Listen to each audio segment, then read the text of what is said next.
Hi, good morning, everyone. Vikram Singh Tomar, the Director of Admissions from Jindal Global Business School, along with my faculty colleagues from India and Australia, Professor Pawan Gando, Professor Divya Sharma, Bree, and our dear student Christian are here to interact with all of you today to share our insights on the newly launched BBA Business Analytics program. I welcome you all, the students and parents who are attending today on this lovely Sunday morning to interact with us. And we are all here to help you understand what business analytics as a course is all about. So in the next 1 hour or so, we have divided the session where Professor Divya Sharma would be talking about the business analytics. What exactly is business analytics as a faculty? Followed by Professor Divya. We would be having Professor Pawan Gando, who is presently based out of Australia, and he is the Vice Dean with Jindal Global Business School. Professor Pawan is quite instrumental in shaping up the 2+2 pathway program, which we have signed with Deakin University, Australia. So as the middle name signifies Jindal Global Business School, we always believe in imparting the right global exposure to our students in a very structured manner. And therefore, in this program also of business analytics, we have gone up with a collaboration with Deakin University to offer an international immersion to all the students. And followed by that, we would invite Professor Bree along with the student Christian who is already pursuing this program at Deakin University to share the campus life, the infrastructure, and all about Deakin campus. So I formally welcome you all today. And before we start the session, I would quickly like to inform all of you. Jindal Global Business School was started in year 2010. This year, specifically in year 2021, we introduced three new specializations. One was BBA Honors in Business Analytics, BBA Honors in Financial Markets, and BBA Honors in Family Business. The students who are attending the session today, you would be happy to note that we have already admitted 60% of the class for 2021. The pioneer batch, that is you, will be comprising of 40 students in all. That is the total intake what we have decided as of now. And as of now, out of the 40 seats, 60% seats have already been admitted. These 60 students have come from various states of the country, like you all must be aware of yourself. You come from across the country, from Guwahati to Gujarat. Imagine we have covered leaps and bounds from east to west. And that is what learning is all about through diversity. So going ahead, I would request all of my students and parents who are listening to us today, please make this session as much interactive as possible. We are here for you. And to make it interactive, there are different ways. You can unmute yourself when we will open for the Q&A session. You can ask us the questions live. You can alternatively type your questions in the chat box. And last but not the least, as I mentioned in the starting, we would all be very happy to see you live. These blank black screens is a bit of demotivation, and it seems as if we are talking to ourselves only. So that is what I personally feel. And now taking the session ahead, I would request my colleague Professor Divya, who would be talking to you and who would start this session. Over to you, Professor Divya. Welcome today. Thank you so much, Vikram. I hope I'm audible. All right, thank you. So greetings and a very warm welcome to all the participants of this webinar. Like Vikram mentioned, I would love to see you people on screen. So if you can, please switch on your cameras. Let me start by introducing myself. Vikram has already told you that I'm working with JGBS. I have been associated with the information systems and analytics area at JGBS for close to 1.5 years now. And I have been lucky to be given the opportunity to lead the academic execution of a new program that the university is going to launch on Coursera very soon. So that program is an MBA program in business analytics. And I have been associated with the information systems and analytics area for now, I think, close to 13 years. So that's all my professional life. And over the past 4 years, most of my teaching has tilted towards the area of analytics. And I think a lot of that is actually influenced by the current shift in the industry that we have been seeing over the years. So today I'm indeed very, very happy, and I'm looking forward to talking to all of you about this topic of analytics, which I have very close to my heart. So now, see, I understand that you are all students who are going to complete your class 12 very soon, and you must all be very excited to take on college, as as we call it. So but I think the top of your mind question right now is, what should I do? All right. So just to set things in context, let me ask you a question. If I ask you to name the top 10 firms by market capitalization, what do you think they would be? And any guesses? You can use the chat. What do you think are the top 10 firms by market capitalization? Just, you can even guess. You can use a chat to type. Let's try to interact. So, even if you do a quick Google search, you will see that in the top 10 firms, most of the companies are tech giants like the Apples, the Microsoft, Amazon, Alphabet, which is the parent company of Google, Facebook, Tencent. These are all the companies that are now in the top 10 of the world, right? And what does this indicate to us? It indicates a shift in the economy, and more important for you, in employment towards technology. So if technology is our future, then what is the job landscape going to look like 5 years from now, I think, or maybe even 3 years from now? This is a question that might be pressing you people and your parents, right? So if I talk of some of the mundane jobs that used to exist, all of them are getting automated. I think that is something very evident, and we don't need to underscore that. So I remember that when I was graduating at that time, one of the most lucrative jobs that somebody could take up would be that of a bank teller, right? Now, if I ask you, what do you see as the future of bank tellers?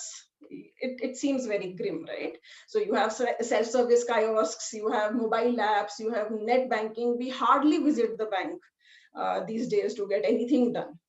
And more so, it's not just the mundane and routine tasks that are now getting technologically automated. It is also some of the high skill jobs that are seeing this change. So if you consider the case of credit appraisal or auditing in the financial sector, or diagnosis in healthcare, or you talk of lead generation, cross-selling, all the recommendations that you see on Amazon earlier, those were done by human salespeople, right? If you talk of logistics, you're forecasting demand, you're optimizing routes, all of that is getting done by machines, by analytics enabled engines and artificial intelligence driven systems. So how do we choose a promising career in this changing landscape that we see around us?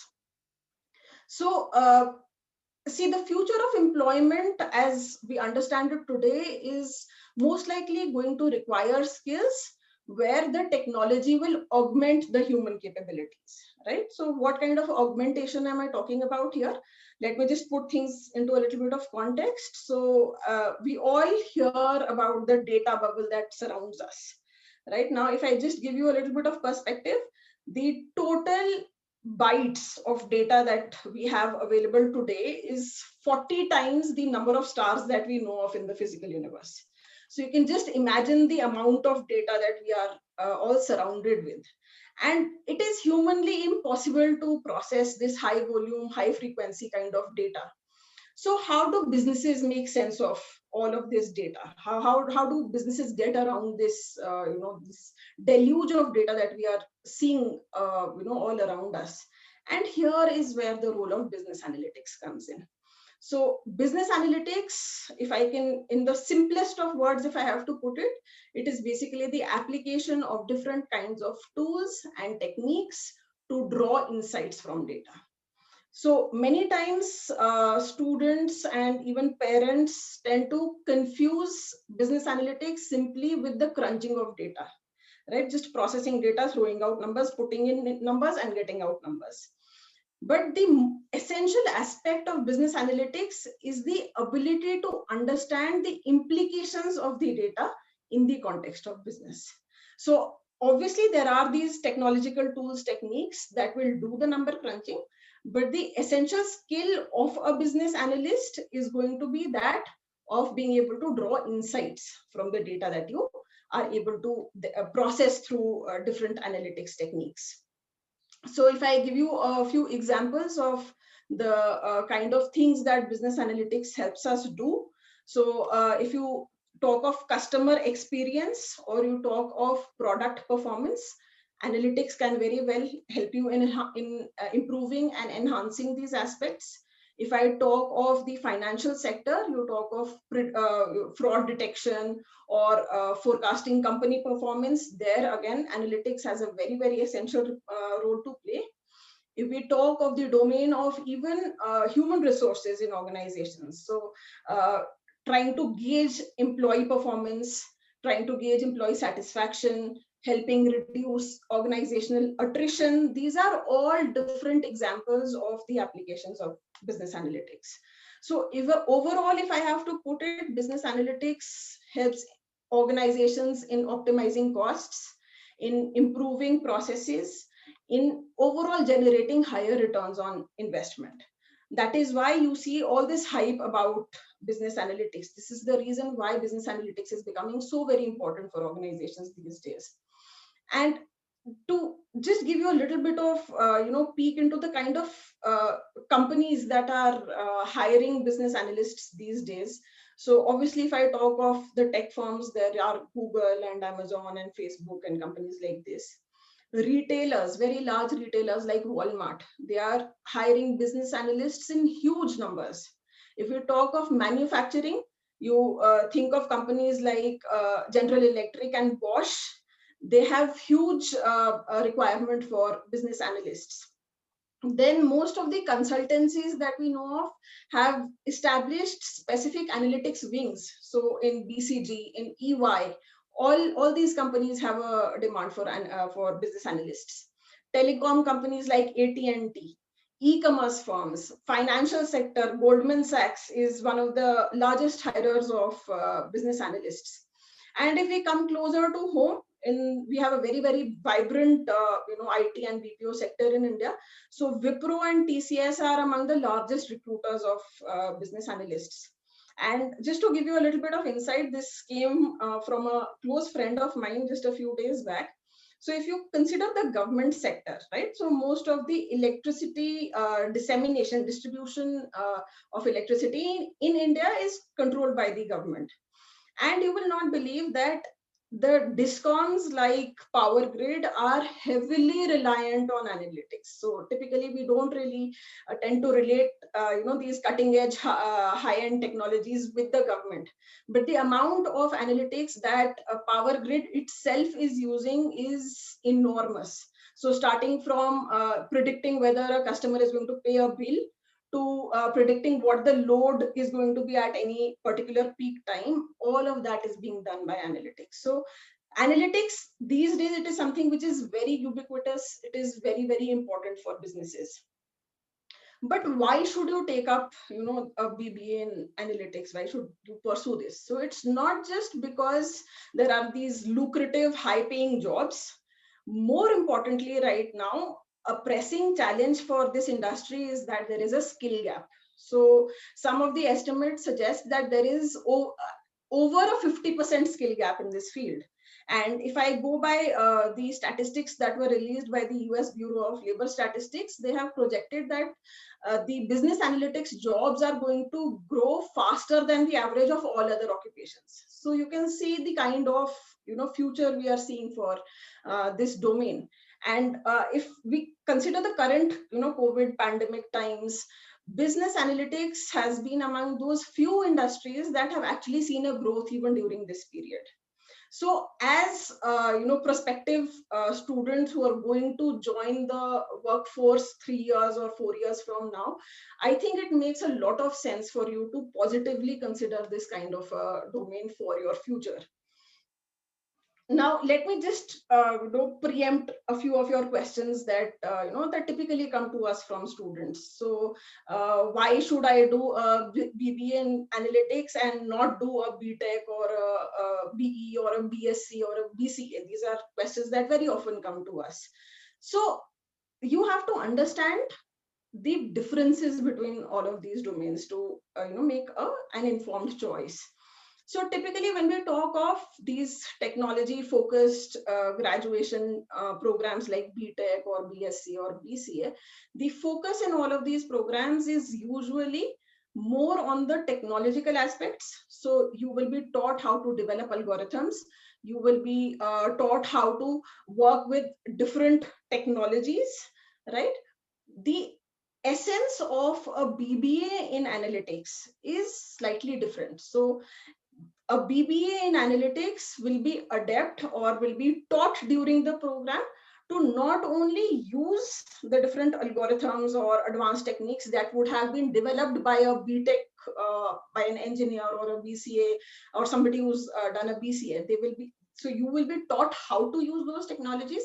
More importantly, you will be imparted the skills to make sense of the insights that you get from these tools and techniques in a business scenario. So what a BBA in business analytics does is that it gives you the perfect balance between statistics, mathematics, domain knowledge from business, and technical skills. So that is why it is a very all-encompassing kind of program that makes you job ready at the end of your degree. So you can almost like rest assured that if you have this kind of a degree under your belt, you will surely land up a good job and you will be absolutely ready to take on the industry. So let me also now highlight a little bit about what differentiates the BBA in analytics from the other BBA programs that even JGU offers. So the focus of the analytics BBA is going to be on providing you a balanced education, not only on the business side, right? So all the domain specific courses like marketing, operations, supply chain, all the other economics courses, you will be acquainted with all of those courses, and at the same time you will have exposure to some very specific analytics focused courses, right, which will not only be part of the core curriculum, but there is a whole host of very attractive and very job relevant elective courses that you will have the option to take. So if you want to specialize in marketing analytics, you will have the option to do that. If you want to specialize in HR analytics, you will have the option to do that. If you want to specialize, say, in logistics and supply chain analytics, you will have the option to do that. So we are going to provide you the entire spectrum from the core analytics courses to the more specialized analytics courses, and at the same time you will also get familiarized and adept at all the domain knowledge that is so very important for somebody who has a bachelor's in business analytics. So at the end of the day, obviously the call is yours, what kind of a program you would like to pursue.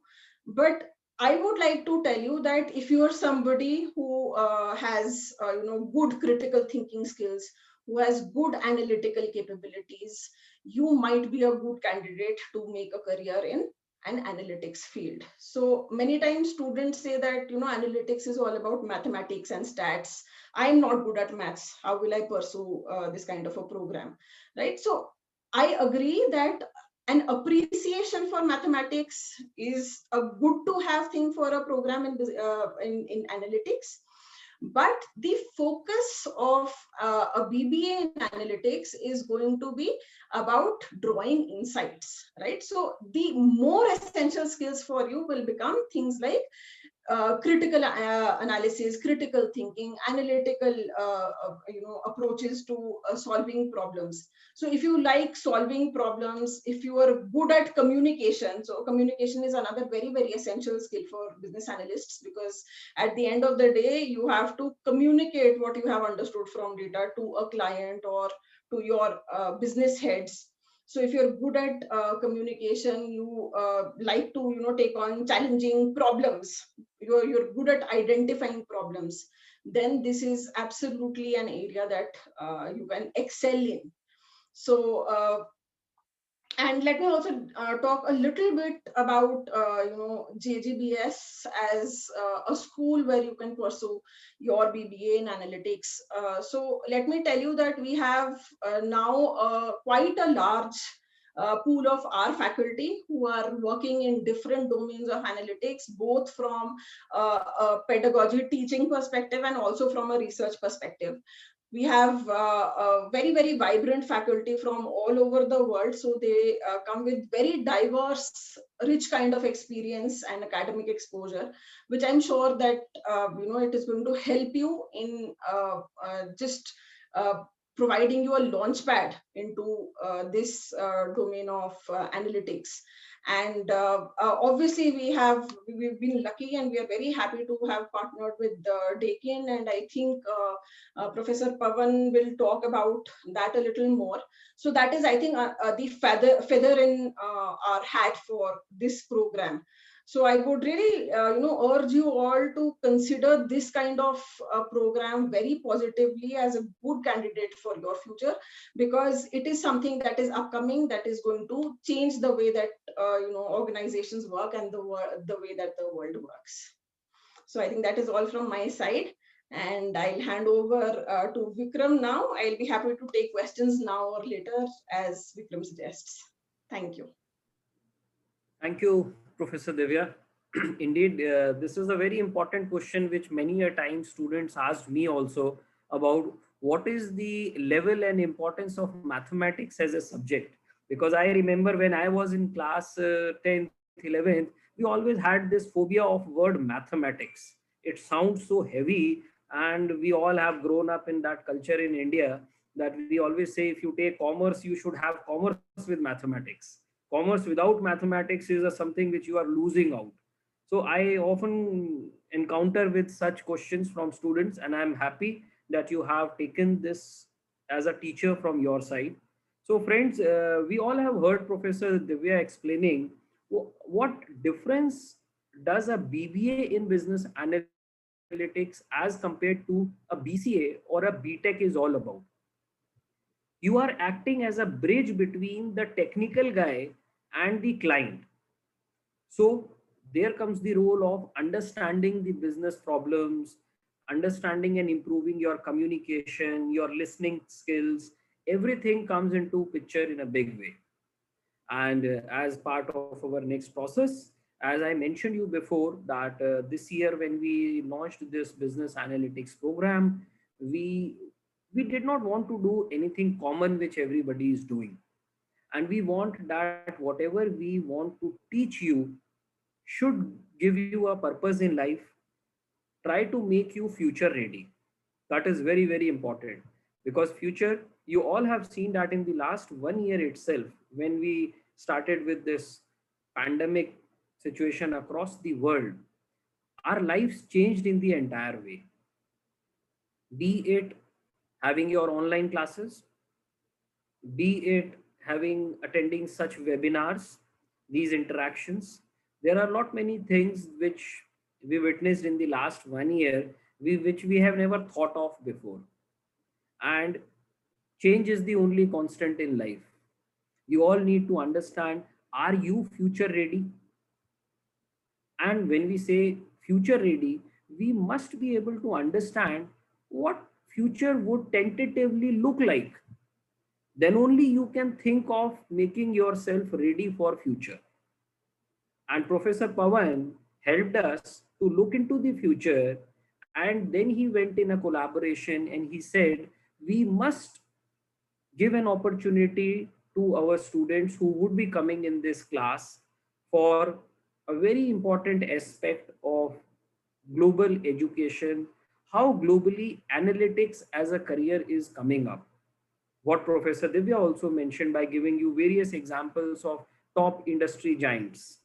Okay, so Professor Pawan, then as I mentioned you, he's a vice dean for Jindal Global Business School, and he went into collaboration, and we signed up an MOU with Deakin University, Australia. I would now request Professor Pawan to share more insights about why we went ahead with Deakin University. This was a special question which was asked to me around a week before, and a parent called me up and he said, Tomar sir, can you please help us? Why Deakin? So I don't know whether that parent is listening to me today or not, but yes, we have Professor Pawan who would be talking about this important question and requesting you, sir, to please share your insights. Thank you. Thank you. Thank you. Can you hear me okay, Vikram? Yes. Great. Thank you. Thank you for that very kind introduction and for posing that question. I'm sure Bree will also subsequently join me in doing a far better job to explain why Deakin.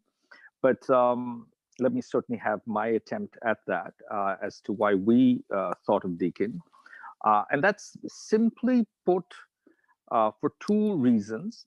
One is that, many of us at JGU have been in a position to, at very close quarters,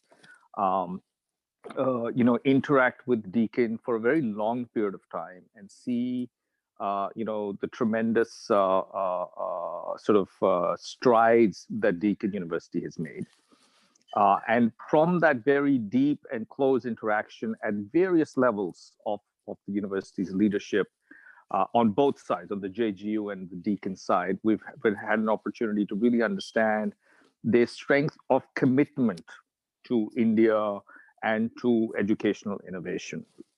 The second thing is, Deakin has been a very, very innovative player in a digital first approach to all aspects of their education, and I'm sure Bree will pick up on this further when we go.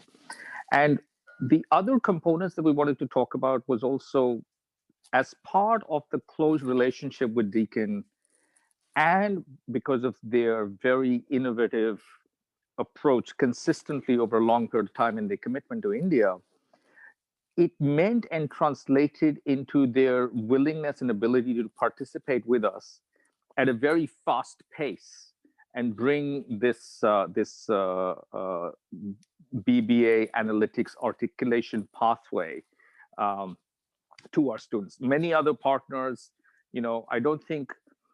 I cannot think of any other partner other than Deakin that would have been able to collaborate effectively and seamlessly with us to bring this innovation as quickly to the market as we could, given all that's been happening in this pandemic era. And so having addressed a little bit, hopefully, of your question about why Deakin, let me also talk a little bit about some of the key features of this 2+2 articulation pathway and what benefits it provides students and parents. The first and foremost, of course, is the point that, as Professor Divya already made, about the importance of the growing use of analytics and the clear and important distinction between the role business analytics can play in providing insights versus the pure data analytics or data science types of pathways and opportunities can play. So building on top of that, the key attraction and that we felt that we must offer students and parents in India, particularly given the pandemic situation, and the implication of that being that in the near term, an opportunity to travel overseas to places like Australia is physically limited. So given the near-term limitations of physical travel, it was very useful and important to create this 2+2 articulation pathway, which means that it gives parents and students the clarity and the reassurance that the first 2 years they can be studying at a world-class institution like JGU, and yet retain the flexibility subsequently in the medium term once travel possibilities are are more realistic, to retain that option of international exposure. The other component of this is that in the Australian system, spending 2 years of education in the Australian system enables far greater visa pathways for longer term employment prospects and whatever have you. And so this combination, that's why we have chosen this 2+2 combination, and that's what it enables for students. And of course, students' parents still retain the option if at the end, if they don't wish to take the Deakin pathway, they can still continue and finish their BBA business analytics degree at JGU by spending the third year at JGU, or they can choose to spend the next 2 years at Deakin and get both the JGU BBA in business analytics as well as the I think they will get the JGU BBA and they will get the Deakin BBA in business analytics in that scenario. So that's the reason and rationale why we created this program, to provide students and parents that flexibility and pathways and that practical ability to still within the pandemic and constrained travel situation retain that longer term option. So I hope that addresses those questions. I'm happy to take any questions or clarifications as you suggest, Vikram. Thank you, Professor Pawan. I think that was pretty much elaborated from the understanding point of view, and why Deakin is already being answered. So the students who have aspirations to think of an outside education, when they complete their second year, they can plan for Australia. And if that is not in compulsion, those students who chose to remain in India, they would complete their third year of education with us in Jindal and would be awarded with the BBA honors in business analytics. As part of our next session, now I would like to invite Professor Bree and Christian, who would be sharing their experiences of Deakin University and life at Deakin. A very important aspect, sitting in India, we should first understand the life at Deakin. How does, Christian, I would like to specifically hear, typically how does a day starts at Deakin University in the life of a student and in the life of professor? So over to you, Bree. The next 15 minutes, we all would be loving and willing to listen from both of you. Thank you.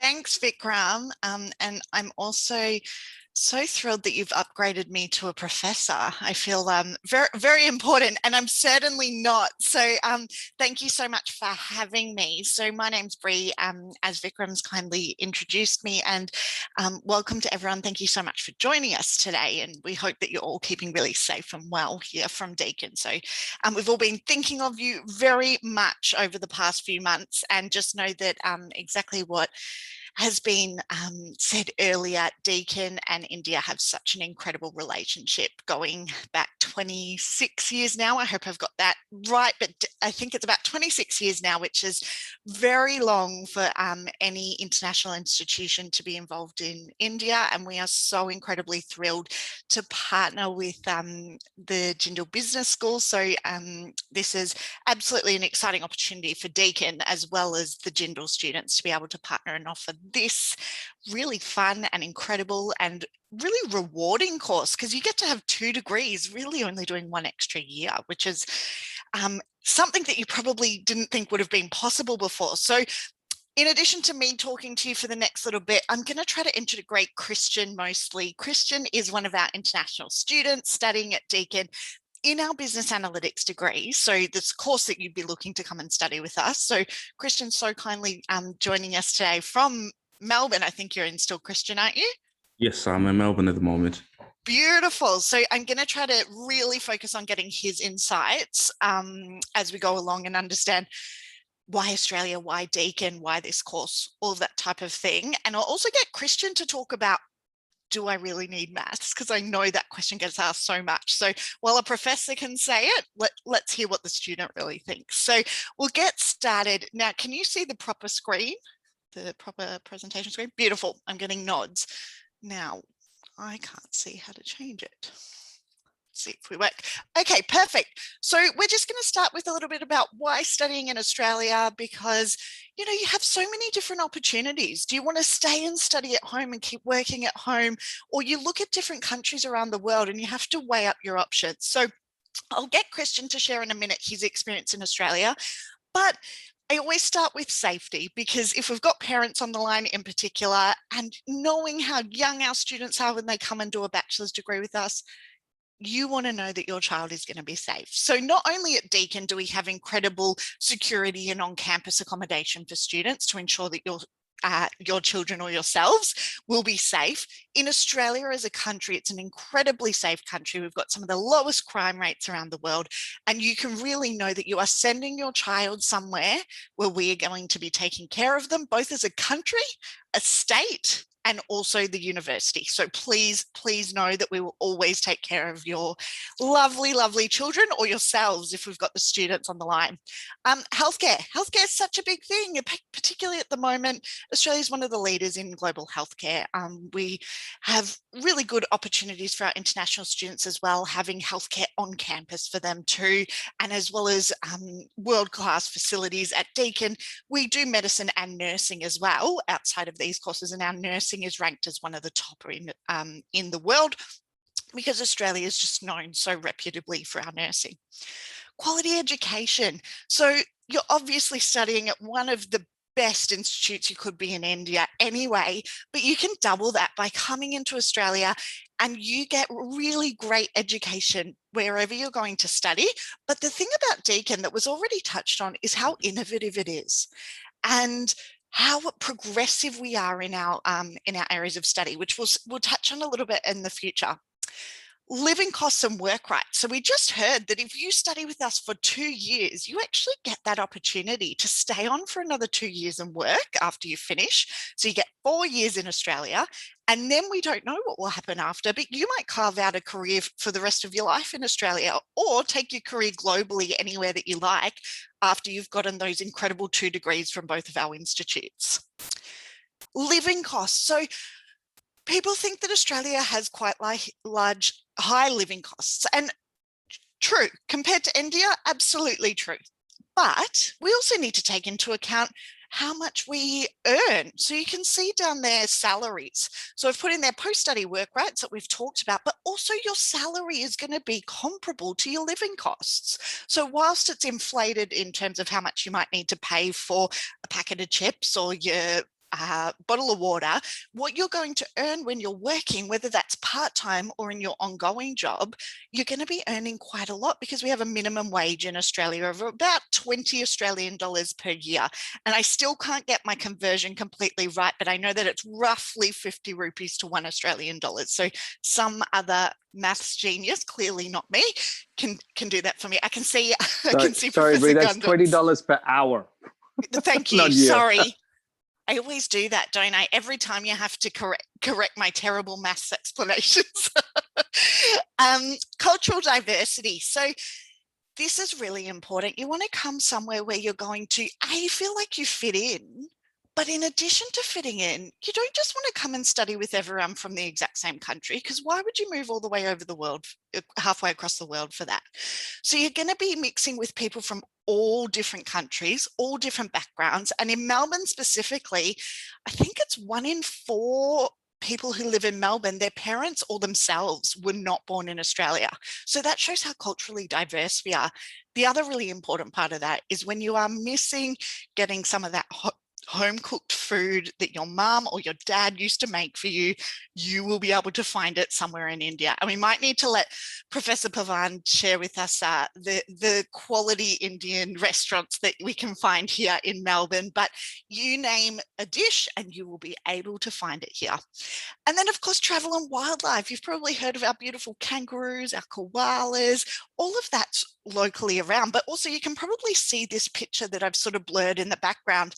And that's down on the Great Ocean Road. So at Deakin, we have a number of different campuses in Victoria, and this is quite near one of our campuses, and it's absolutely beautiful out in the nature of Australia. And also, if you want to get around and travel to different parts, it's not only safe, but it's gorgeous. You can go from the beach to the outback, all different types of things available to you. Or if you really like the cities, we've got some really big cities around as well. So Christian, I want to get your input here. Tell me, why did you choose Australia and what do you love about it? Right. Thank you very much, Brie. I'm Christian and I'm from Zimbabwe. That's my home country. I came to Australia in 2017 and I went to Deakin College where I did my Diploma of Commerce and then graduated at Deakin University where I'm currently doing my Bachelor of Business Analytics. I've got a few reasons why I chose Australia. One of them is because I had a cousin who was in Australia and he sold Australia to me. I was like, it's a great place, so you have to come. So I didn't think twice about that. I just chose Australia. And looking and coming from Zimbabwe, I was doing my research. I saw Australia's got one of it's in the top 10 countries with the most stable economies. So coming from Zimbabwe, the economy itself is not stable. So when I came here, that's something that really took my heart. And I was like, okay, this is a great country. And talking about going to work as a student, you can do part-time jobs. You're absolutely free to start businesses, do whatever you want, as long as you are staying within the restricted hours that you have on your visa. And like what Bree mentioned, the minimum wage is $20 an hour, and that's a lot. Personally, to me, it is a lot. I pay my own rent, I pay my own bills, and I also help in paying fees as well. So no complaints in terms of, oh, it's expensive, or the money is good and the jobs are there as well, plenty of them. In terms of opportunities, there are plenty of opportunities in terms of what I am studying and plenty of other opportunities and things I would like to try out. Australia itself, it's a continent, it's not just a country. So in terms, after graduating, there's plenty of opportunities because there's so many places to go to, so many companies that are being opened and so many companies that are expanding as well. So it's all about your will. Do you want to do that? Do you want to stay here? Do you want to move to another city? Do you want to try out a new challenge? So I would say those are the few reasons why I chose Australia for now. Thanks, Christian. And it sounds like you're really enjoying it, even though we're in lockdown. Oh, it's still great. Good to hear. Perfect. So we've heard a little bit about why Deakin, but here's just some of the facts for your parents, because they want to know that you're going somewhere good. Rankings are really important to make sure that you're making that investment in the right place. So top 1% university in the world, which is a really good place to be. And you know that you're coming somewhere that you're going to get a great education. 5 stars with QS. This is a really good quality indicator that people, when they're looking to study overseas, look at. So if you haven't done much research into your rankings, have a look at the different ones that are around and you can explore what QS means and some of the other ones that are big players in this space. Then the next 2 I've put here are AA CSB and Equus accredited. So this is for our business school. You're going to be studying your business analytics degree with us in the business school. These 2 accreditations, AA CSB is an American accreditation and Equus is a European one. And these apply to all of our courses that are in the business school. And basically why this is so important is it means that you've got a degree that's recognized by high quality accrediting bodies, but also it means that wherever you want to take your degree, as you go and venture off into your life in analytics or business or wherever you choose to take it, that degree is going to be recognized because it's these are global recognitions. Number 1 for student satisfaction. We're so incredibly proud of this. We've had this now for, I want to say it's 11 years. And really, at the end of the day, we want to make sure that our students are having the best time and the best education possible. So we do surveys within Australia, and within our state, we've been #1 for the past 11 years, showing that our students really enjoy their time studying at Deakin. And then finally, we're also #1 for career services in Australia. So obviously you come here, you study, but you want to get a job. And we'll show you a little bit more about what we do in this space, but we've just won a number of awards for our work in career services for our international students in particular. We take this as something really serious here at Deakin, and we were one of the first institutions to implement this graduate employment division that we'll take you through as well. Christian, can you just tell me why you chose Deakin? I'd love to hear it from your perspective. Sure. So I would say I finished my high school in 2016. So I was going through that time when I was thinking, okay, so what is it that I want to study in university? I saw that in my high school, I was good at my IT, I was good at business, but I didn't want to do pure IT. I didn't want to get into programming and coding and all of that. So I realized what I wanted is a fusion of both business and IT. When I did my research, Deakin was one of the unis at that time that was offering information systems. It was called information systems at the time. So I didn't think twice about it. I was like, okay, I'm going to Deakin University and I'm going to be doing my information systems. That's what it was called at the time. Now it's called business analytics. So, and then in terms of experience, they offer hands-on experience. So it's not just about coming to study and coming and getting into a classroom and doing presentations. At the end of the day, when you graduate, they want you to graduate whilst having had the experience, the work experience. So they help with even building up a resume, helping with interviews, helping so that you know how to handle interviews, how to write a cover letter. And in terms of work experience, I've done a few internships that I've done through Deakin University that were provided by Deakin University. I've worked at a bank, and I've also got the opportunity to do an internship, or what's called a work integrated learning unit, where you go abroad to other countries and you consult for different companies. And after consulting for a certain period of time, 2 weeks or a month or even a trimester, you come back and you get a credit point for that. And I got the opportunity to go to South Korea. I worked with a technology company there, and it was an amazing experience. I went there with a few students at Deakin as well. And it's good experience. That's why I chose Deakin University, because it gives you that hands-on experience. It's not just about, oh, I'm graduating with the Bachelor of Business Analytics. You must have something to show for it as well. What have you learned? What skills do you have? And what experiences do you have? That's what I'll say for now.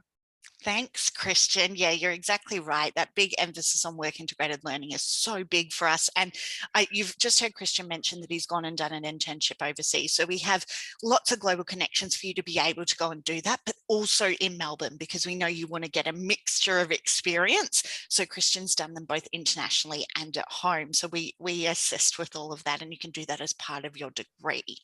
So Christian, I'm going to get you to take over the next slide, because I want to hear about from you what you study, but I want you to start with the maths question. Let us know. Students who may not have done maths, may not feel strong in maths, may not like maths. Talk to us about how important maths is in this degree. Right. With maths, it's always good. If you're good at maths, that's wonderful. But do you need maths to do business analytics? I would say no. Business analytics involves using a few softwares. There's many softwares, but there's some softwares that we use, and it's all about being well-versed and knowing how to use those softwares. The softwares will do most of the job for you. You use those softwares to gather data, analyze data, and be able to show insights and be able to explain it. So it's all about just being able to use those softwares. They do most of the work for you. We can use softwares like Microsoft Power BI, RapidMiner, even Microsoft Excel. So it's not really about worrying about, oh, am I good at math? It's really about learning how to use the softwares themselves. So I'm not that great at maths myself, but I dedicated myself to using the softwares and learning about them. And that's how I ended up being good and providing good results. Christian, just before I get you to talk about what you'll learn, can I just ask you one question? When you started with us, when you come into your very first class, do they teach you everything from the ground up? So you didn't, so that background knowledge wasn't such a concern in maths? Oh, they don't need the background knowledge. They don't need you to have some knowledge in business or have some background knowledge in IT. Everything is taught there, and they give you the help. The lecturers will give you the help. They'll give you instructions on how to use the softwares. There's lecturers. There's two parts to a lecture. There's a lecture and then there's a seminar. So with the lecture, you go and then they just go off the slides and explain everything to you. And then in the seminar, that's when they teach you how to use the softwares themselves. So there's no need for you to have a background in maths, have a background in IT, but it will definitely help you if you've got a background in those things. Yes, that's what I can say about that. Thanks, Christian. And I'm sure all of our students coming from 2 years of a BBA study are actually going to find themselves in front because they've got that business background, some maths background. So they're going to actually be ready to tackle the challenge and possibly be in front. So Christian, can you just touch on a couple of other things you might study in the Bachelor of Business Analytics? Right. So I would say business analytics is a fusion of business and IT. It's not pure IT. There's not much of programming. There's not much of IT work, but it's about using these softwares that I was talking about. I'll give examples of some of the softwares that we use. It's Microsoft Power BI, RapidMiner, and some collaboration softwares like Jira, where you collaborate and you work together with your teams. There's SQL, Microsoft Excel, a little bit of Python, and many other softwares that I don't even know about as well. I'm doing a bachelor right now, so there are others who are doing masters. So as you do masters, there's going to be other softwares as well. But all these softwares, they're mainly used to gather data and then store that data and analyze it, make information out of it, and be able to present it. So what skills have I learned? What skills have I gathered? What am I able to do now? It helps with critical thinking, because you have to think critically. You get data sets that you have to extract online, and you need to do what we call data mining, get some information out of that data, and then be able to present it. It helps with problem solving. It helps with digital literacy. Digital literacy, just being able to use your computer, use the softwares they provide. With softwares like Jira that I've used as well, it helps with collaboration and teamwork, being able to work with many different people from all walks of life, since it's already a diverse environment. And you have to work together to be able to come up with the same information that you're going to submit. It helps with self-management and good communication as well, because we gave presentations. Whatever you look for, the information you gather, you should be able to present it so that it makes sense to a partner or to someone who does not understand IT, does not understand the concepts and the jargon that you get to encounter when you are using these softwares. Great. Thanks, Christian. I'll keep going because I think we're probably running over time, but hopefully we're answering some of your questions as we go. So I've said why study. Oh, that doesn't make sense, Bree. Why study business analytics? Sorry about that. I think we've really touched on most of that, but I guess I'll just highlight multidisciplinary. We've heard the use of it being in marketing to advise, your product and your market entry strategy.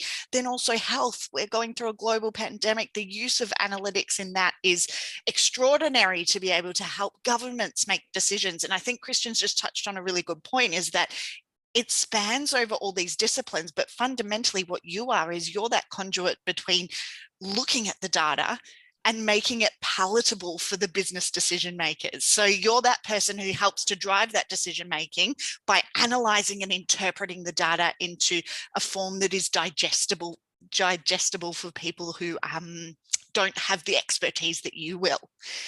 Job prospects, we've heard about how this is such a growing field. I just had a quick Google before we started today. In Australia's biggest employment site, it's called seek.com.au, which is SEEK. we've got 12,000 analyst jobs currently in the market. So you've got to remember we're in a bit of a weird situation globally with job creation, but we've still got 12,000 jobs in this field, which is incredible. And that's just from looking at analysts. So really good job prospects once you finish. Salaries, we've touched on the fact that typically any role that has analyst attached to it does bump up that salary a little bit. And in Australia, of course, you're going to be interested in the typical graduate salary from an analytics role. And that's, if you want to work as an analyst, that's about 60,000 Australian dollars per year. So that's the sort of salary that you could be expecting first year out of your bachelor's degree. That's without going on and doing a master's. Straight out of doing your degree, you could be looking at somewhere around that, give or take a little bit. Why study it at Deakin? So we actually have the longest running course in Australia in analytics. We were one of the pioneers in analytics. So it doesn't necessarily, you might think that I'm saying, you know, we were first, so we're best, but that's not what it's about. It's about the allowance that it's given us to update our courses, to reflect what's happening in industry. We've had so many graduates go out in the market now. So as you can see in the last point there, it's developed in collaboration with industry. And because it's been running for such a long time, we've been able to get that insight and make changes to the courses to make sure that we're meeting what industry needs so that our students can get a job after they come out. And then ACS accreditation, that's the Australian Computer Society accreditation. Really, really important to make sure that your degrees are accredited by relevant bodies, and this is the key one in Australia.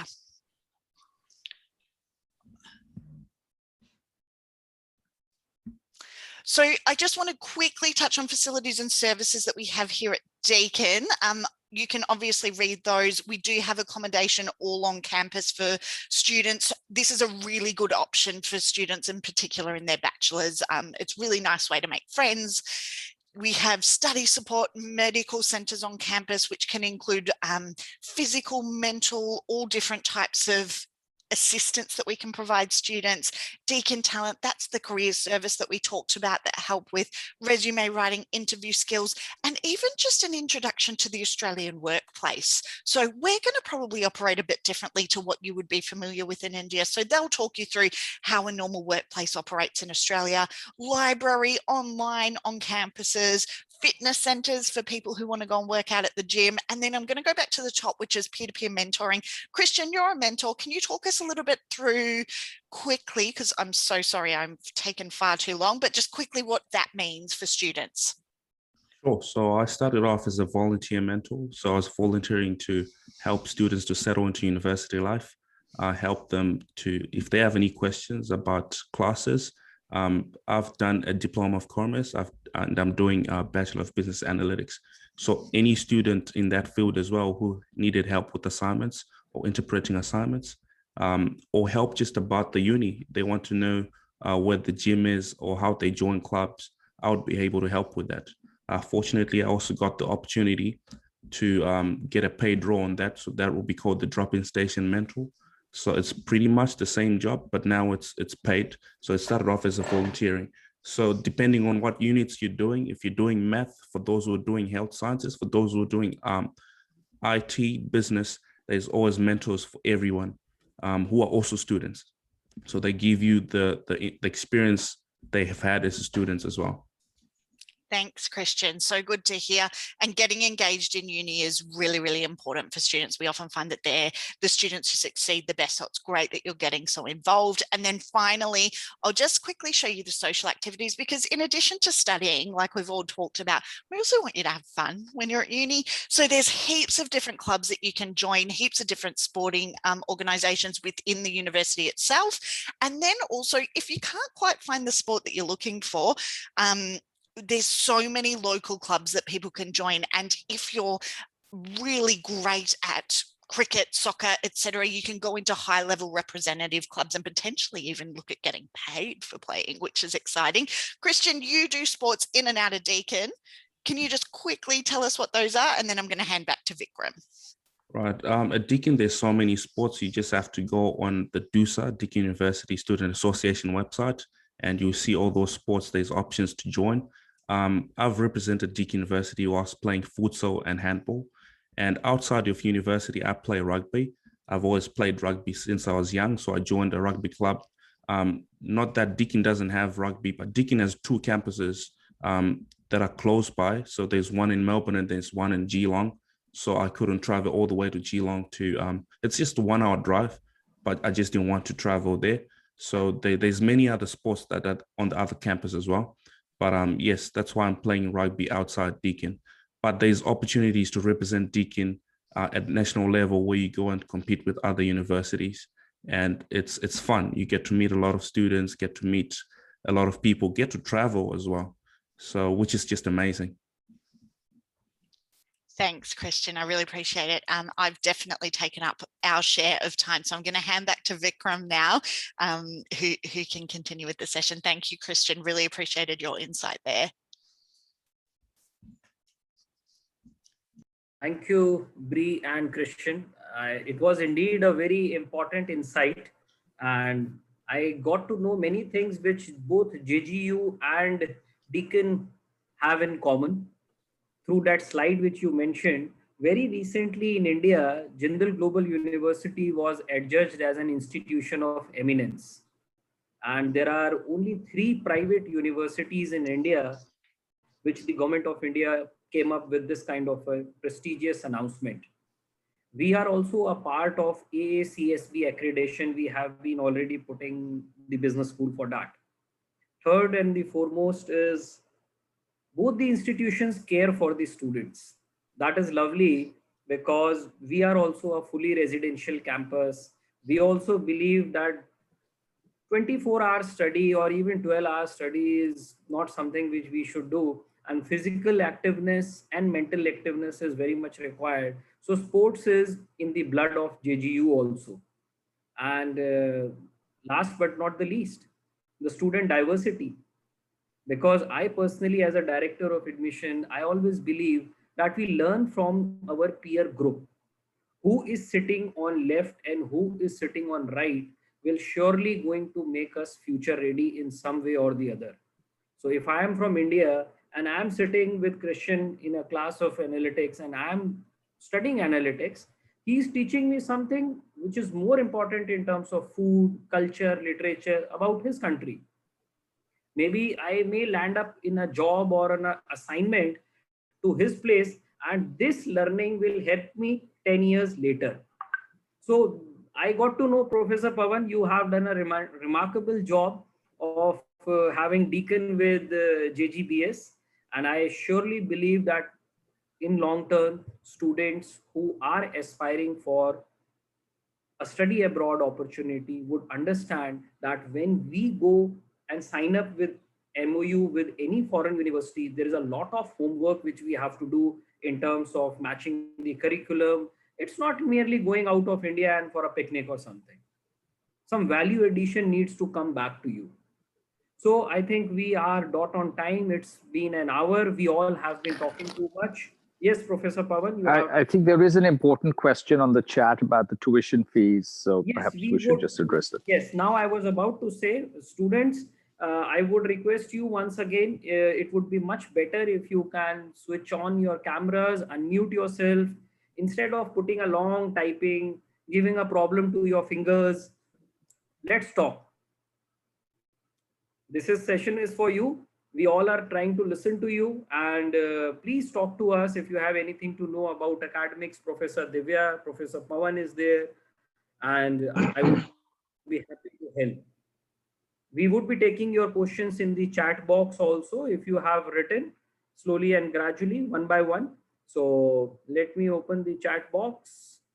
And yes, Professor Pawan, Mr. Vivek Jain has interacted with me around a week before. He is the father of an aspirant who would be very soon going ahead with this interview. And he asked me this question, that what would be the proposed tuition fees at Deakin, maybe for 2 years? Have we given a thought about it? I told him we are in discussions. So if you could elaborate a bit. Yes, absolutely. So in Australian dollars per year, it's 35,800 per year for the Bachelor of Business Analytics, which I think comes out to maybe about 19-20 lakh at the moment with conversion, if I'm getting that correct. But we also, thank you, I'm getting the thumbs up, so my maths is finally on. But we also have a number of scholarships available that range from 20 to 25 for standard merit scholarships, all the way up to 100% on the occasion of for some students. So that's the formal price per year, and then scholarships available. Great. Students, is that including accommodation charges, Bree? Great question. So no, that is tuition fees, and then accommodation and living expenses is recommended by the Australian government as 21,000 Australian dollars per year. As you've heard from Christian, he's able to supplement that with his part-time work experience, which we highly encourage work experience, regardless of whether that's supplementing it or not, just to get that work experience, but where that can contribute to helping a little bit in your living expenses is also really helpful. Thank you. So Akash has asked us a question. Are all business analytics students eligible for the 2+2 at Deakin, or only a select few? Great question. So we haven't based this agreement on quantity.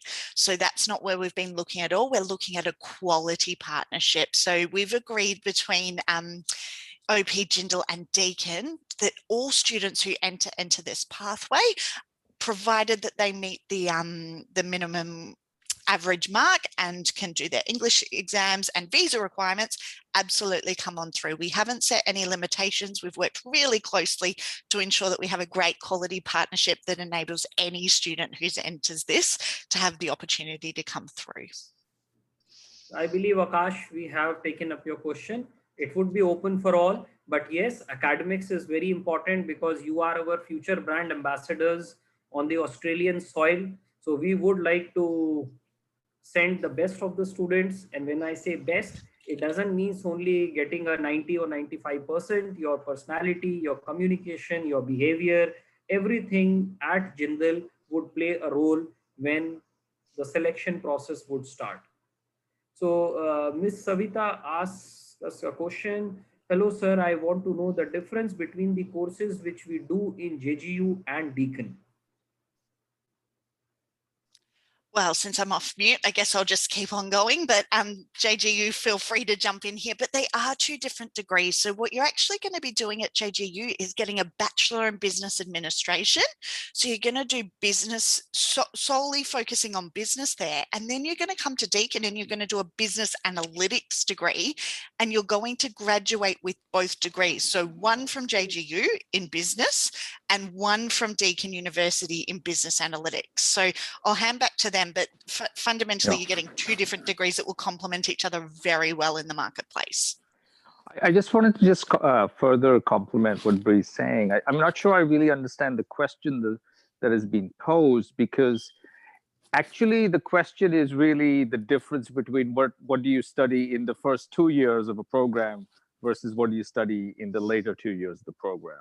So as you would, logically expect, in the initial years, you're doing the platform building, and then the philosophy of our Bachelor of Business, our BBA, in any case at JGU, is to provide a solid platform to equip people to be good human beings and to have that meta skill of learning to learn.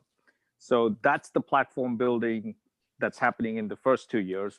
The specialization subjects related to the business analytics are largely starting to get built on from year 3 onwards. So for the students who choose to go to Deakin in the 2+2, logically speaking, they will start to pick that up at Deakin. For the students who choose to stay on at JGU, then the business analytics specific related specialization electives will pick up. So it's really the difference between what do you study in the first 2 years versus year 3 onwards, not so much of what is the difference between what you study at JGU and Deakin. I hope that gives the context. And I hope that answers the question if that's what was intended. If not, please chime in and clarify. Thank you. Students, do you have any other questions to ask from us?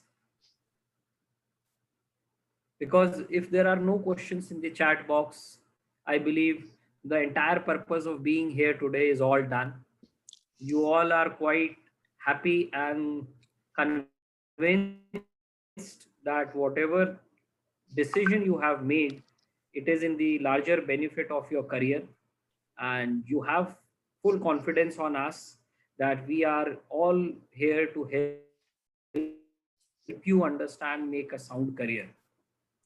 In case there are any questions, please do not hesitate, because I can see only Mr. Vivek Jain asking questions again and again.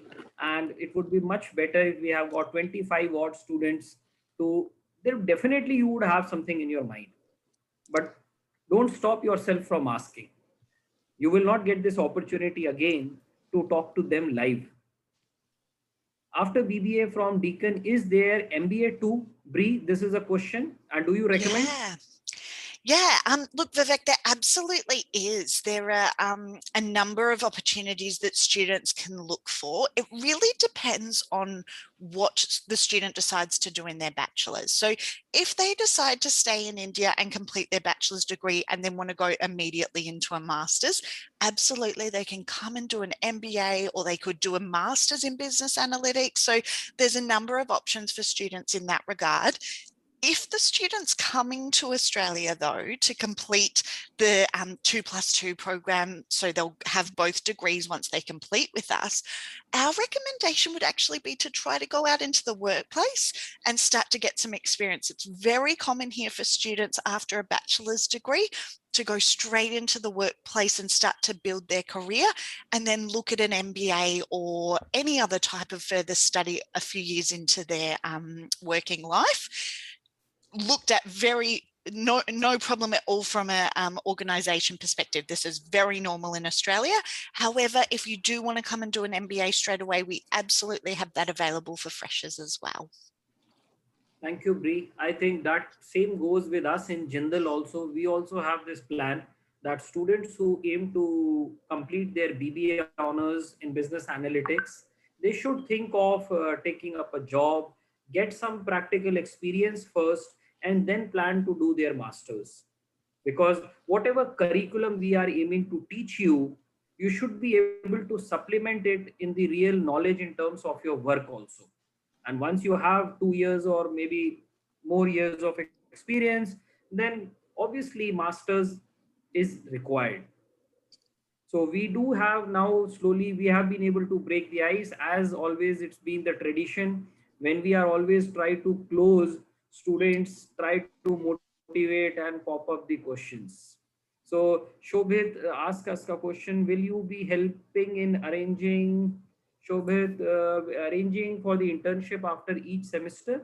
Yes, Shobhit, let me tell you, both at Jindal and at Deakin, as Bree also mentioned, we have dedicated career services team. We have Office of Career Services in OP Jindal University, which invites the companies for the internships. Practical learning is very, very important, and that is required either you do a business analytics or any other specialization. There are multiple internships and there are mandatory internships. So internships are integral and you will be getting an opportunity. Thanks, Vikram. One thing I just want to clarify in Australia is we don't do the internship after the degree. We integrate it as part of your degree. So that's a bit of a difference in the Australian way of doing it. And then they will assist with finding employment after we complete, as opposed to an internship. Thank you, Bree. So Kabir has put in a question. He wants to glance through the curriculum, which we would be covering over here and over there. Kabir, I am not sure if you have already been, if you have applied in Jindal or not, but if you have already applied, I would send you the curriculum details on your email ID. We would be happy to help you with that. We always want that you should, but one thing I would like to tell, and Professor Divya may correct me on that, whatever the curriculum which is there today, there is a likelihood that tomorrow you see more revisions happening in it, because everything is changing. And to make you future ready, whatever we are trying to implement in terms of your electives, by the time you come in your specialization, you will find more number of electives coming up. Am I right, Professor Divya? Absolutely, absolutely, Vikram. So at this point, we have thought about a set of electives, a bouquet of electives that we hope to offer to the students. But as Vikram is saying, obviously things are changing a lot. There are new analytics specializations that are becoming more relevant to business domains. So obviously the curriculum will be accordingly revised. It always is at JGBS. We believe in having a very relevant industry-focused curriculum. So you can just rest assured that you will get to learn the most relevant things as part of the BBA program. Great. Thank you, Professor Divya. There is a question from, I don't know again whether it's a student or some parent. What kind of Mr. Bharat want to ask, what kind of opportunities are we going to have after doing this course? So basically, I think if I understand correctly, he wants to understand how does the future hold for a BBA honors in business analytics in India? I think Bree has already mentioned about the statistics of 12,000 odd jobs in Australia. But yes, the condition in India is also pretty good. And that is why we launched this program at undergraduate level. Historically, people used to have a master's degree in analytics, and there was no specialized degree in analytics as such at BBA level. And we took the advantage of this gap and decided to come up with a full-fledged degree rather than a certificate or a diploma course to give you more knowledge, enhanced knowledge to help you. Professor Divya, can you, if you would like to, or Professor Pawan want to put in anything more? So I'll just like to reiterate what Vikram was saying. So there is a lot of scope for business analytics roles. And in fact, in our Office of Career Services, we have been continuously receiving this feedback that companies are looking for business analysts. So it is an upcoming domain.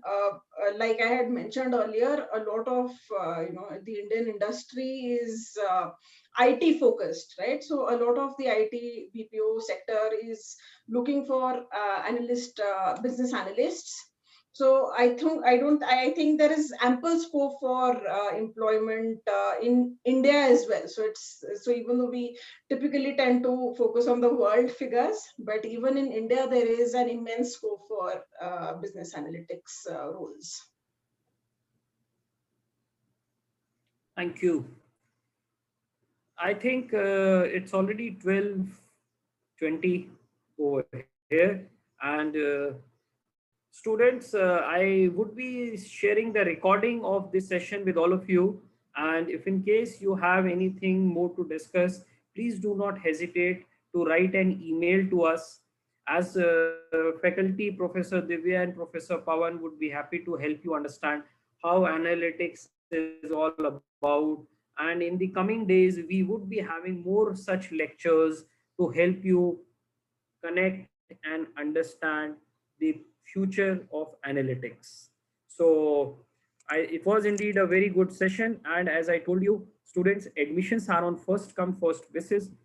With the latest announcement of CBSE scrapping up the board exams this year, Jindal University has also decided that the minimum eligibility of 60%, which was kept initially, that has been waived off for this academic year, and the students have to appear for the Jindal Scholastic Aptitude Test followed by the Skype interview, and admissions are on first come first basis.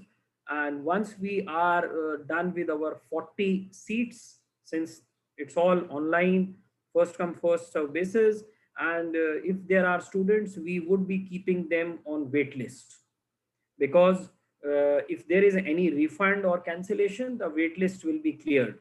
So anybody who is sitting over here and listening to me and has not initiated the application or yet to register for JSAT exam, my only request is please take a timely action, because interviews are happening on weekly basis, and we would be rolling out the admission offers on first come first basis.